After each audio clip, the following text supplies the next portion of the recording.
Morning, Eden. We are on Memches Amud Beis. So I just want to share with the recording something we were just discussing before the recording was turned on, just a kind of naturalistic, rationalistic approach to understanding Shamir. If we are to assume that it was a creature that was available to all and not just miraculously available for the people in the temple, um, the suggestion was perhaps the capacity for this animal to create high frequency, what's the word used?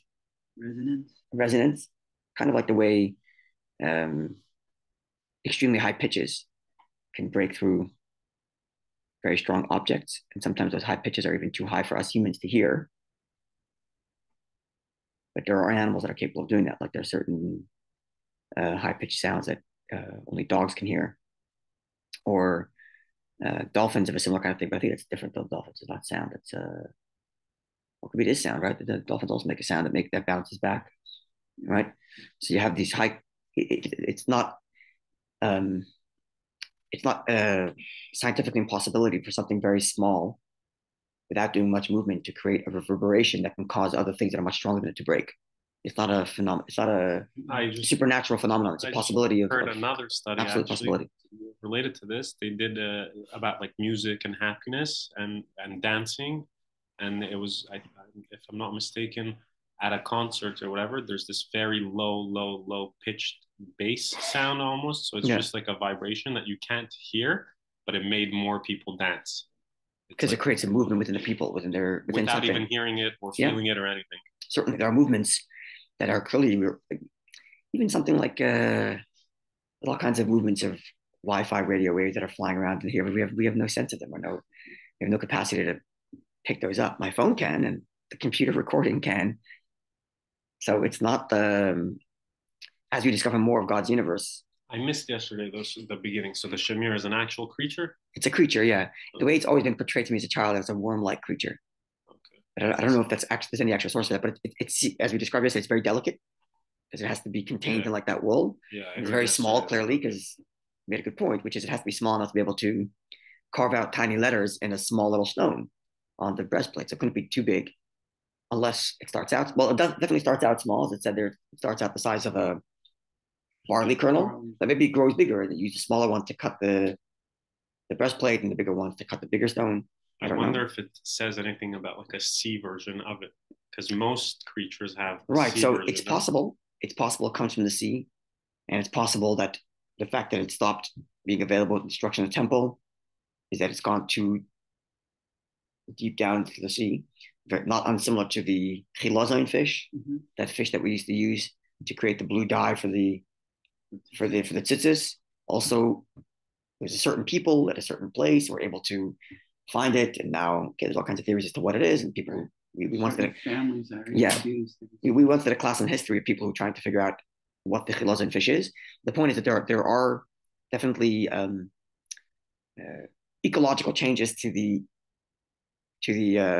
planet that change what animals and things are available to us, and it's not even scientifically out of the realm of possibility that there is an animal that's very small like that can create a sound wave frequency that would cause vibration, that would cause things to split, even if we couldn't hear that sound. And that for ecological changes, that we would argue based on the Gemoro is mirrors the divine changes, right? As the divine interaction with the world changes, so does the nature change, right? We discussed it before, like the Gemoro discusses certain behaviors that bring about mazikin, or bring about spiritual negative effect. And that's right. And that changes because as divine revelation becomes more obscured in our world, so does our world change accordingly, right? And that would manifest, one can make the argument, in ecological changes that change the availability of such creatures that are either too deep in the ocean or too high in the atmosphere. Or I wouldn't say go extinct, because um, there's this phenomenon in Jewish thought, specifically in Chassidus and Kabbalah discusses this, which is tzva aretz kayom b'min. One of the indications of the infinity embedded in creation is the fact that species have an infinite power for reproduction. The expression is tzvaha shamayim kayamim bi'ish. The hosts of the heavens, they actually themselves stay. The sun is there always, as opposed to like things in this earth that erode. And species on this world, even though individually each item dies and decomposes, but the species lives on forever. Right? So there's an infinity implanted in me, in that in theory, I am a progenitor of infinite generations. And that's something that shouldn't follow, considering that I'm a limited being. I shouldn't have an infinite capacity. And this is one of the, we discussed this when we were just talking about the miracles embedded in nature. This is one of the ideas of the infinite found within nature. So I wouldn't say that species go extinct, considering that idea.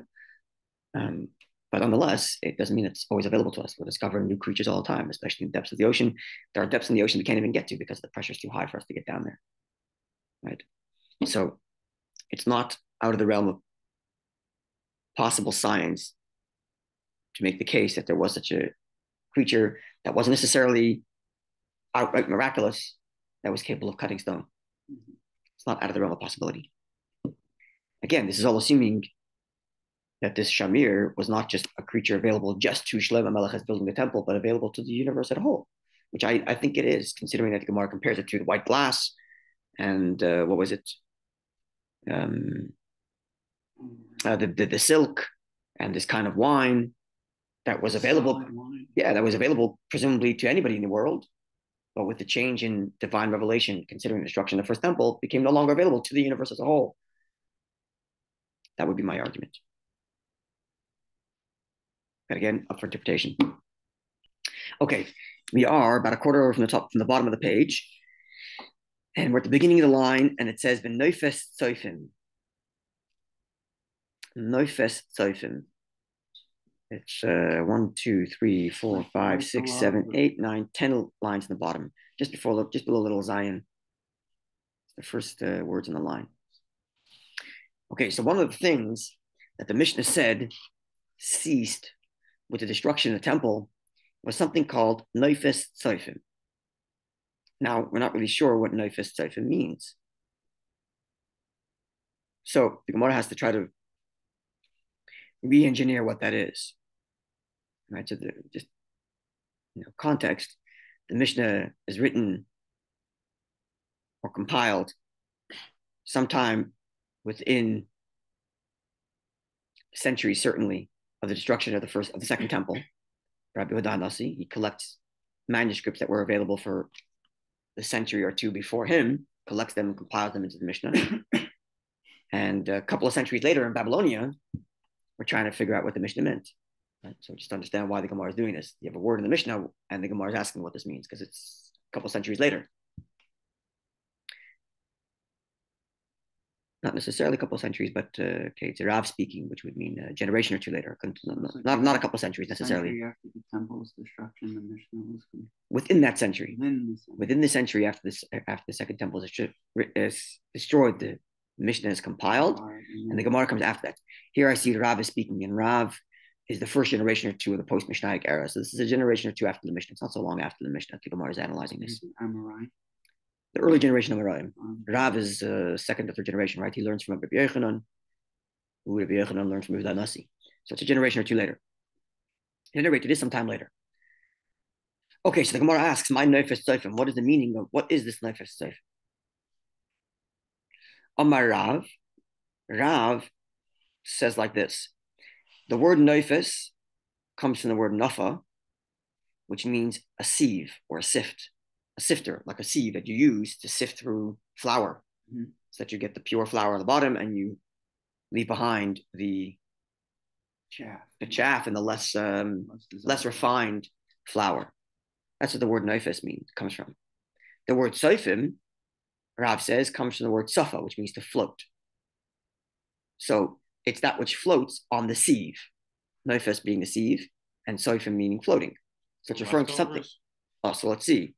Rav therefore says, soilus, it's a kind of flour, shetzafa, that floats, al gabe nafa, on the sieve.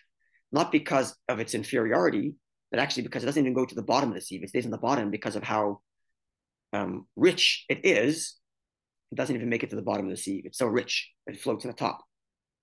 And that's what he explains. The doima, and therefore this flour would have been compared to leisa, to dough, shenilusha, that has been kneaded with dvash v'shemen, in wine and honey. So if you're to knead flour with wine and honey, you'd have a very rich cake-like batter. That's what you would have. And Rav is saying that this nofes tzofim is a kind of flour that was so rich, even before you added anything to it, that it wouldn't even make it to the bottom of the sieve, and it was as rich as flour that would have been kneaded with wine and honey. That's how he describes it. So it's very, very rich flour even before you've added anything to it. That's how he translates the word. So nofes tzofim. Now, Levi gives a different explanation, also related to flour and baking. Now it's a little bit more difficult to understand how he gets to his description from the word nofes tzofim.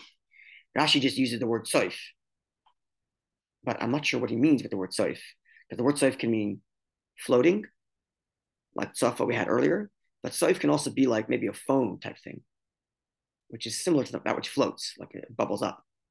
And I think that's what Rashi means. And if that's the case, it would follow. Rav says like this.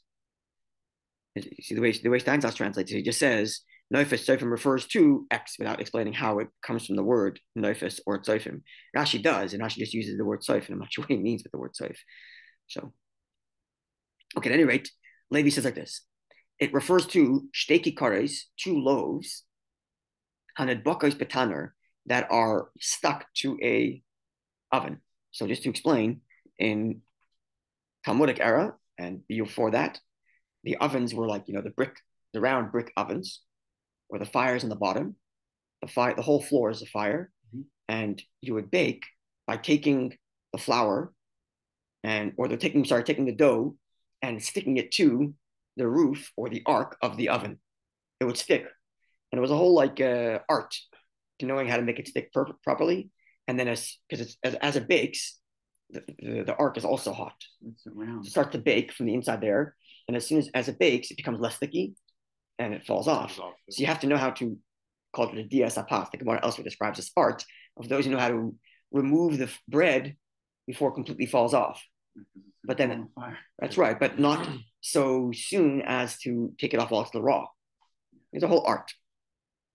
So says Levi, this nofes tzofim describes 2 loaves that are stuck to the top of to the roof of the oven, the tovchos, and they expand, right, as they do when they bake. Yeah, but they like balls. That's right, and they expand so well, boys, and they come to the point that they touch each other. That's how rich they are. They expand so far without falling off, but they end up touching each other. So it's this really amazing kind of dough mixture. So again, Rabbi Steinsaltz just says, Levi says, nofes tzofim refers to this, but I'm explaining how you derive that from the word nofes tzofim. Rashi does. Rashi says, where is it, Rashi? I'm pulling it up here. It's kind of floating because it goes against. Exactly, so it floats, right? But exactly, so there's the expression of floating there certainly, but the way Rashi writes it like this: there was a blessing found in the dough, and then they would stick the loaves to the walls of the oven. One on this wall, another one on that wall. That's opposite it. And they expand, and then Rashi gives a French word. Ichblier or ichblier? What would that? What's ichblier in French? In Old French, what? Ichblier? It means to expand, to puff up. Sounds like German. It's full of hot air. Yeah, I'm not pronouncing it correctly. Here. Right here. In the Hebrew, it's that word right there. Ichblier, maybe. Anyway, until it comes from Achimagas Pnezu to the point that the surface of this one reaches the surface of that one, kitsoif, like soif, or like tzoifim, which grow and expand, and it suspends in the air. That's what Rashi describes as soif. That's why I think it may be a foam. Because soif means to float, but it can also be like a kind of foam or bubbles, which expand and end up floating in the air. And that's what this looks like. It looks like bubbles that are like They attached do to each have other. bubbles also, like Yeah. pizza bubbles. Yeah. So I think that's what Rashi means. Well, I don't know. If someone has a better explanation what that means, it's tell on me. two sides of an arc, right? Yeah. And they touch each other. It becomes an arc. It becomes a structure. Like On its own? On its own, right? Oh. So maybe, and then it won't fall because it's now a complete Like a bridge. arc. It's a bridge. I mean, that's what Rashi's referring to. And, so what's a tzof then?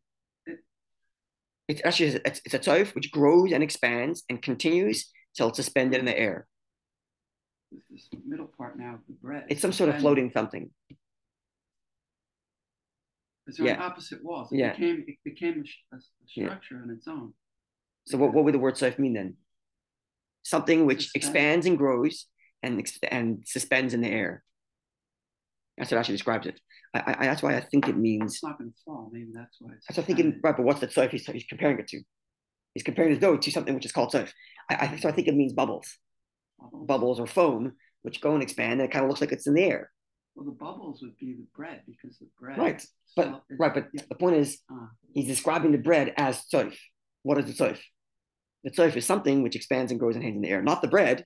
It's something that's being. It's something that bread is being compared to. Yeah. That's why I'm suggesting perhaps it's like a bubble. Yeah, like a bubble. That's what I'm suggesting. I don't know. If someone has a better translation, feel free, please. Okay. Rabbi Shubal Levi continues and says, so far we had the two translations that describe bread. Either the flour is so rich that it floats in the top of the foam, or the bread is so amazing that it expands the roof of the oven and floats in the air. Rabbi Shubal Levi says, Zed Dvash, it's referring to honey. Haba Menat which comes from spia or tzofim, comes from mountaintops, which apparently are the best kinds of honey. Comes from mountaintops. Where is that? Yeah. It comes from mountaintops. So he therefore carves noifes, come from the word noif, which means like to drip. So it's the dripping that comes from the mountaintops. And mountaintops would be called tzofim because tzofim, in addition to floating, could also mean to see. Like nof is also like a view, no? And nof is a view. Yes, right. But nof is, in modern Hebrew, nof is a view, and I think it comes from these words, nof is tzofim. And the same thing is true of tzofim. Tzofim means to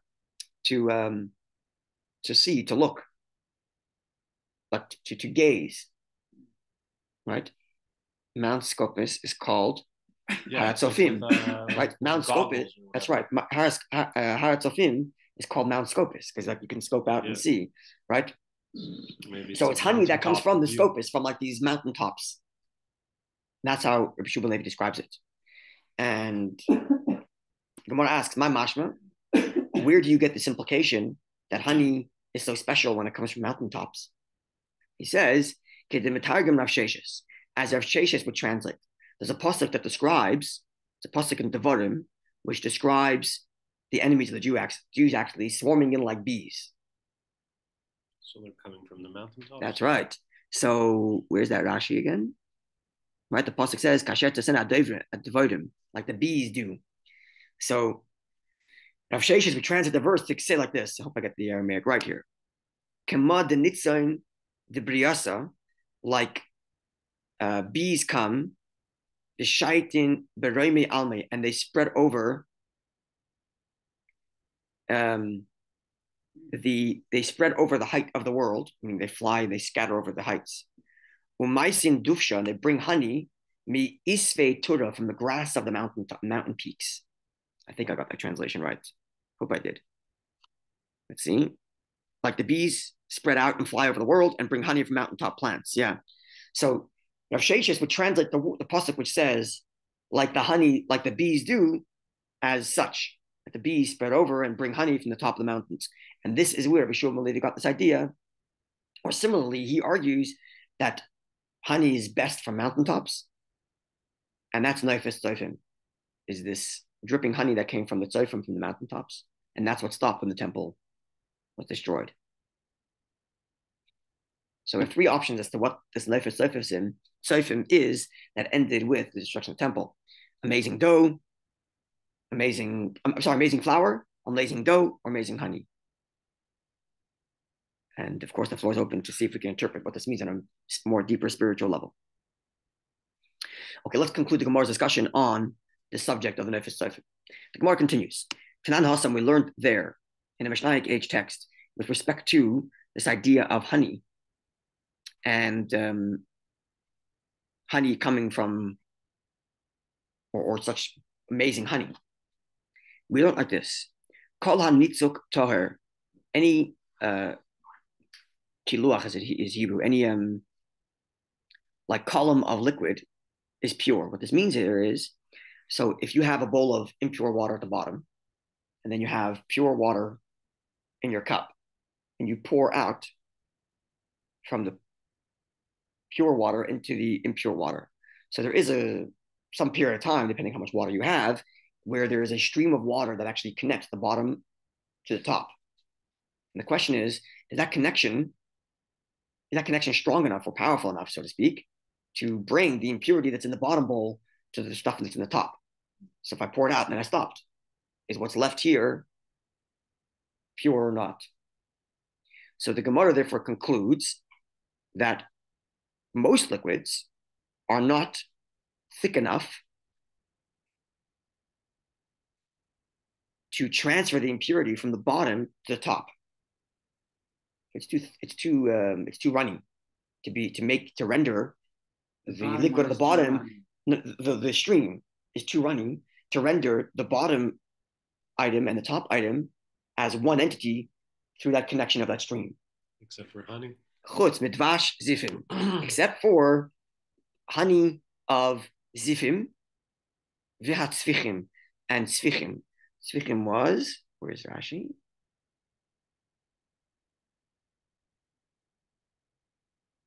Oh man, let me see. I forgot the translation. Let's get where stands out here. Oh yeah, batter. Tzvichim is wafer batter. Okay, it's a batter.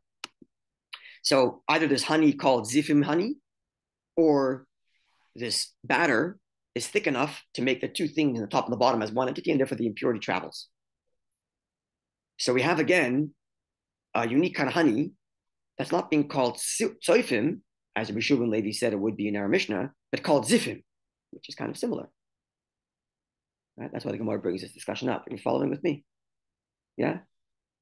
So he says the Gemara, my zifim, what is the zifim? Why is it called zifim honey? Rabbi Yochanan said, the word zifim comes from the word ziyuf, which means to falsify. So Rabbi Yochanan says, Dvash, this honey is so thick, that you can actually falsify the honey. It's so thick that you can cheat your customer by adding water to it, mixing it, and the consumer will still think it's pure honey because of how thick it is. So it's falsifiable honey. That's why it's called zifim. That's Rabbi Yochanan's view. But Reish Lakish says the word zifim indicates al shem makoymai. It comes from a place called Zif. So it's similar to our idea earlier that the mountaintops produce good honey. So now we're learning this other place called Zif also produces this rich honey, at least in Reish Lakish's view. And Reish Lakish cites to a verse that describes a place called Zif. Kediksiv, as the verse reads, Zif v'telam ubalot. Those are three locations I identified in Joshua, and one of those places is called Zif. So we have a place called Zif, and if we have a place called Zif, then we can say, says Reish Lakish, that the honey comes from a place called Zif, and that's the special honey. Similarly, continues Ata Omer. Similarly, you can say, the verse reads in, where's the pasuk? In Tehillim, B'voy hazifim, when the Zifim arrived, Vayomu l'Shaul, and they told Shaul, Haloi David is amongst us, etc.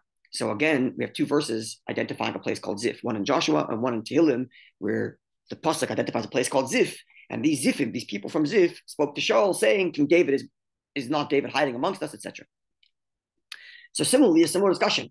My Zif, why is this place called Zif? right? So we had, why is the honey called zif? Either it's a location or it's because it's falsifiable honey. So similarly, we have a pasuk which describes people as zifim. Why are these people called zifim?